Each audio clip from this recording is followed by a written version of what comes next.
Hi, this is your coach, Joe Lukacs, and welcome to this episode of the Magellan Network Show. So let's start with this episode with it sounds like a very simple question, but it has profound implications on how you're going to run your business going forward. Here's the question. What business are you in?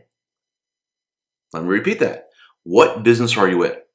And I know that's like, well, it's interesting. You asked that question. I see some of you, because I asked people that over the last couple of weeks. And it's interesting how hard of an answer it is to formulate. I'm a financial advisor. I'm in the wealth management business. I'm a financial planner, right? I'm a personal CFO. I'm a virtual family office, right? And, you put anything, and, Reg BI is going to kind of put some terminologies around these things. But those are just labels, right? Let's look. Those are things that you'll stick on if you still carry business cards, or on your website or on your LinkedIn profile, right? You'll label yourself. I am an X, right? But let's dig in a little deeper. What is it that you do? So what do you do? What do you do for clients? And more importantly, the biggest question: why, if I am in the market for one of you, and that's why I'm not going to say what you are. Why should I hire you? Why should I consider you versus the other 600,000 of you, right? Why you? Advisors really wrestle with the answers to these questions because they've never really sat down and determined that, number one. Number two, most advisors operate from a scarcity survival mindset. So your brain goes, well, we can't shut down any option for an opportunity, so we need to be wide and broad-based and all that. And there's been a lot of talks about niching or niching, depending on like tomato, right? I think a lot of times people get caught up in niching as like, well, I work with doctors, or I work with small business owners, or I work with executives, or I work with that. And that is definitely a definition of a niche, right? But there's also niches in terms of behavioral characteristics, right? I work with nice people. I work with delegators, right? I work with families. I work with this. And I think you've got to be very clear. I think as I watch our industry now, again, I've had a very interesting vantage point for over 26 years.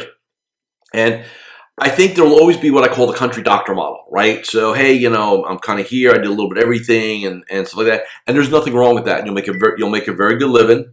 You'll make a very good living with it, right? And there's totally cool with that. But it's going to be kind of, a little bit of everything. Right. And if you want to run your model, there's nothing wrong with that. There'll be models out there, and I'm not saying that's a bad thing, but then own that. Right. So if you're going to be a country doctor, be the best country doctor. Right. So if you're going to be the country advisor, be the best country advisor. Right. Like figure out how to serve, how to make profits. Right. And how to walk around town feeling good about what you do. Right. And that's totally cool. Nothing wrong with that. If you want to go down a little bit more of a definitive model, right, and that's fine, then make sure you're going to be the best at that. Right. So if you're going to sit there and say, hey, I'm going to specialize in working with doctors or medical professionals, then what is the ultimate model that looks like? Well, like how much value could you provide that you would blow away your competitors, that you would have like such client loyalty, right? That, you would become known as the person. Oh, you got to hire this team or this group or this advisor, right? Because this is what they do. Like you got to ask yourself, how do I, not how do I just do okay in there, but how do I dominate? And when I say dominate, let me be very clear. I'm not saying being the biggest. Okay, not being the biggest. Very rarely are the biggest the best, right? How many of you would agree that McDonald's has the best hamburger? Now, some of you, depending on your age and kind of how you roll, right, you may say they do have the best burger. And I feel sorry for your taste buds, right? Chances are it's probably not, but they sell the most. Why? Because bigger is always not the best, right? Now, if that's your business model, hey, I want scale, I want size, then that's great. But I find that most advisors, at least the ones I work with, studies have shown that the average human being can keep track of about 150 relationships kind of organically in their mind, in their head. And I think if you go north of that as an advisor, you better have some really good systems. And I say an advisor. So if you have like a team of juniors, again, you just kind of multiply out and you get the math. And there's always those and that's a baseline, right? So ultra high net worth, it's not going to be close to 150 because you couldn't, handle that. If you run a quasi family office, you probably won't be 100, 150 either, obviously. But if we had to average it all out, let's just call it 150. And I think a lot of advisors that I run across, they operate from the scarcity mindset. And what happens is they disarm themselves. They short circuit two of the most powerful tools of influence we have, scarcity and authority. And if you're not deploying scarcity and authority in your marketing messages, in your meetings, in your interactions with prospects, and this is, by the way, is not being arrogant or being an ass. Let me be very clear on that. It's not what we're saying here. But very clear on who you are, who you serve, and why somebody should hire you. That's not being arrogant. That's being congruent. That's being powerful, right? That's being able to take your message and push it out there in a meaningful way that attracts those people who say, you know what, that person resonates with me, right? My goal here inside the Magellan Network and my coaching work, we live in Magellan Network to 300 advisors. That's it. We'll never go above that. That's going to be, we're like the Spartans. We're looking for a few good, like the Marines, look for a few good men or women. That's it. You know, if other coaches want to build thousands of advisors, I want to know each and every one of my clients, my members of my tribe. Like, I want to know them. And that's just me, right? Loyalty is important to me, right? And when somebody said, "Well, loyalty, yeah, you're from New Jersey. It's that whole soprano thing." I said, "No, it's not really about that." But I can see how it can get kind of put in there. My average client engagement is 13 years. I've got clients been with me 26 years. I've got clients, I've got 2 of my first 5 clients ever still with me. I mean, think about that. Now, why is that? Because I haven't signed lifetime contracts? No, it's because I always add value. I always reinvent myself. I'm always I'm always creative. I'm always thinking down the road. And here's the other thing. And this is probably, when I've asked them that, the answer has always been, I know you care and I know you got my back. And you become a friend. And that's powerful, right? So, if you want to talk, if that's a business philosophy, then I guess that's my business philosophy, right? Clients for life, right? And I've been privileged in my career to build tremendous relationships with some very successful people, some of which are now going and spreading their wings and, creating, like Micah Shalansky, taking some of my work, putting it in through his experience, and now becoming, and I think he'll be one of the bigger influencers in our space over the next 20 years. Sort of like a coaching tree, right? You start thinking about it, say, look, here's somebody, and those are my crowning moments, like crowning achievements, when I can see people realize their dreams and their aspirations, right? I mean, I think that's what drives me. At some point, hopefully, you get to the place where money is not really in the top 3 or 4 motivators anymore. It's about the game. It's about change. It's about adding value to human beings. Now, why are we talking about all this? Because this is a philosophical conversation. Now, how can I pull that off? And why do you need to pull that off? Well, it's very simple. If you're not clear on who you want to serve and why they need you to serve them, and if you don't sit there and define how many seats you have on your bus or how many slots you have, going forward, then you're in a position where there's no message. See, one of the things I've learned, one of my mentors, Garrett White, he said something very profound in one of our training sessions. He said, basically, if you try to speak to everyone, you speak to no one. So you've got to know who your ideal client is, your avatar, right? So who's that person? What is that, in your case, what does that family look like, right? Or what does that human being look like? What is that investor or that retiree or that doctor? Whatever it is, what do they look like? I think that's really, really important, going forward. And I think that's where if you can figure out who that person is, right? Now you can speak to them when you do your social media, your video, your audio, your blog posts, and everything. You're talking, you need to picture a person and have a conversation. My avatar, very simple. It's an advisor who understands that they are the ones who either are going to make their game go great or they're going to hold them back from greatness, right? So it's somebody who takes responsibility. It's somebody who's willing to invest in themselves. It's somebody who does not have a fixed mindset. It is somebody who's willing to try new things, somebody who's not afraid of change, who is okay in getting uncomfortable, right? And willing to play full out. That's what I look for.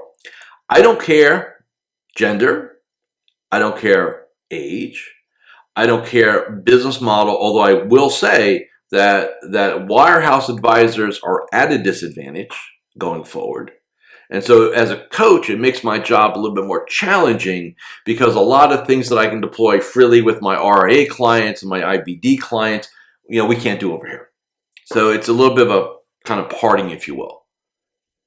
But even with that said, I know the type of human being I work with, right? And that's who I look to speak. When I do these shows, I don't sit here and say, well, what can I say today that's going to get people to want to reach out, talk to me, or go reach out and look at Magellan Network or anything like that? Literally what I do, it's a little secret. There's no script here, by the way, right? There's no notes or anything like that. I come up with okay, I'm going to talk about this today. And then I just riff. And I go, and that's why it's not highly produced. There's a lot of ums and ahs, and you see my eyes kind of looking for, okay, what's my next thing I want to talk about? It's because it's authentic. Like, my goal is to sit with you, like face to face, if you're doing the video part here, and have a conversation with you about what I believe, about what I see. And I hope that adds value to you. So let's kind of walk this back for a second and kind of see, what are we talking about here? So number one, know who your ideal client is, right? Whether it's a niche in an industry or profession or a background or experience or a certain personality. Like, some of you may work better with retirees, some may work better with some of you want to work with more millennial, younger people. That's fine. But know who you work with, right? Like, claim that, like, own that. Be clear. Like, who's your ideal client? Somebody's got money. That's not what we're talking about. Like, you got to get your ideal client avatar, right, figured out. You need to have that. Next, how can you add massive value to that, right? The reason I have the loyalty that I have, and by the way, even inside Magellan Network, which is now, by the way, Monday, we celebrate our 2-year anniversary. We've got 170 members, so we're more than halfway full, filling out our tribe of 300. We have very little turnover, like in these, and these are all month to months, by the way, which is interesting, right? So everybody plays my game, plays for month to month. You can leave anytime you like. And I think in a given quarter, we'll have maybe 3 to 4 people pivot out, but we'll bring in 15 to 20. I'll take that all day long. Now, why do they stay? Because they get value. Why? Because I get up every morning trying to figure out how to give them value. Like, I'm obsessed with that. How do I add more? How do I make it, more exclusive, more powerful, more meaningful? If you're getting up in the morning and you're just trying to figure out how to survive the day, and it's good enough, and I don't need to create any new value, then you're just going to slide backward. And I talked to, it's a kind of a sad story, but a story nevertheless. So I was working with this gentleman. We're not going to get into names because I always want to protect that. But basically, he told me he was done growing his business. Like, I'm done. I won't be in growth mode anymore. And I said, great, then you don't need to work with me. We can part company now, because I don't sit around. I'm not interested in coaching and working with somebody who's going to be a caretaker. And then the second part of that conversation is no such thing. You're growing or you're dying. That's it. You're getting better. You're getting worse. Period. End of story. So, if you're going to go down that road, then you got to sit there and say, okay, now backtrack to my 150 comment, right? Well, Joe, what happens when you get to 150? Isn't that kind of caretaking? No, because you're always going to have clients that leave, die, or they become not good fits. There's always going to be an attrition game, is my point, right? And when you know how many slots you have, and especially if you're playing a good referral game, then all of a sudden, you operate from really a psychology of abundance. When you operate from a psychology of abundance, to deploy authority and to deploy scarcity is really important. Now, scarcity has to be, both of these have to be authentic, by the way. So this is not just about, well, I'm going to kind of be a hard ass. No, it's not about that. Like, my game always starts with I believe everybody should get to toe web with me, right? So what I do in Magellan Network, 14-day trial, right? You come in, test drive, it makes sense to stay. If not, no harm, no foul. Very simple, right? On the personal side, It starts with I call it an intro call. Hey, do we like each other, right? What's your story? Then we may pivot to an application evaluation, which I charge for. And then we pivot into a project, right? That's why I do things. Now, that process there is usually 30 days, right? 30 days. So from first contact to let's have a conversation, it's about a month. And I do that for a very important reason. Number one, I want to evaluate. Number two, I have found, and I'm sure some of you have found this too, when somebody's really in a rush to hire you, they could really be in a rush to not hire you, right? And so how committed is the person, right? How patient is the person, right? Are they looking for a quick fix, or are they interested in a longer term relationship? And those are things that I always want to, be around. I want to understand that. I think all of you, okay, what is your onboarding process, right? How do you take scarcity, right? And I'll tell you, some of my clients, and this is going to sound very counter to what you would think, but several of my clients always have at least a 1, if not 2 week hard stop, which means if you want to go have an introductory phone call with them to hire them, you're going to be a week, if not 2 weeks out. In some cases, I've got somebody who's about 3 weeks out, right? Now, why would you make a person wait that long? Like, oh, it's an investor. They got money, right? Let's go get it. And some of you, which drives me absolutely nuts, so you've got a prospect call in, man, hey, can you come in today? Can you come in tomorrow? Like we're just totally available. How do you create scarcity and authority when you're basically operating your business like McDonald's? Man, we'll just sell you a burger. We don't care how good it tastes. How many do you want, right? Think about the other professionals in your life. Maybe you needed surgery. Maybe you need to have your knee scoped, and you did your research and you found like, oh, this is the person that does NFL players and that rock. Oh, you know what? He can scope you in he or she can scope you in about 6 weeks. You go, it's okay. I got one of the. Hey, I had to wait a month or 6 weeks, but I got the best. Right? Why do we think that waiting so long equates to being the best? Scarcity. Right? But what do we do here? We jump, we fall all over ourselves to get somebody in. You got to take your time in onboarding prospects. You want to kind of, you need a process, so it has to be defined. Like, hey, we're going to this, and you, like I always tell somebody, hey, we chat today. We're not going to be in decision-making mode for 3 to 4 weeks. And that's just the way it is. Right? And I'm okay with that. And it takes a lot of pressure off because, I want clients for life. That's just my philosophy. Now, obviously, it doesn't always happen. I get that. But that's my game. I love the fact that I've got clients that we started, our kids were in diapers, and now they've graduated college. That's a long journey with somebody, right? Those are the journeys I love. Those are the ones that make life worth living. Those kind of journeys. So I want you to think about, as we get ready to wrap up this episode, I know I've been kind of a little random here, but again, we're just having conversations today. Number one, who do you want to serve? Number two, how do you become the best at serving them? Right? Number three, how do you want to take them on? Number four, how many can you really serve in your current business model? Right? And you cannot be afraid. You cannot be afraid to get rid of relationships. If they're not working out anymore for you, and you see them in the schedule, I was like, now, I hope they cancel, right? That's a pretty good clue. You shouldn't be working with that person. If anything, through this whole COVID-19 thing has taught me, life is precious and it's too damn short. So let's not waste our times with relationships that don't serve us, that don't give us joy, that are not win-win. Thank you for listening and watching this episode of the Magellan Network Show. So there you have it. If you really enjoyed watching this episode, go ahead and subscribe to the Magellan Network Show with Coach Joe here on YouTube. And remember, I'm always here to help you become a better entrepreneur, business owner, and financial advisor. With that, I'll see you next time on the Magellan Network Show with me, Coach Joe. Take care and goodbye.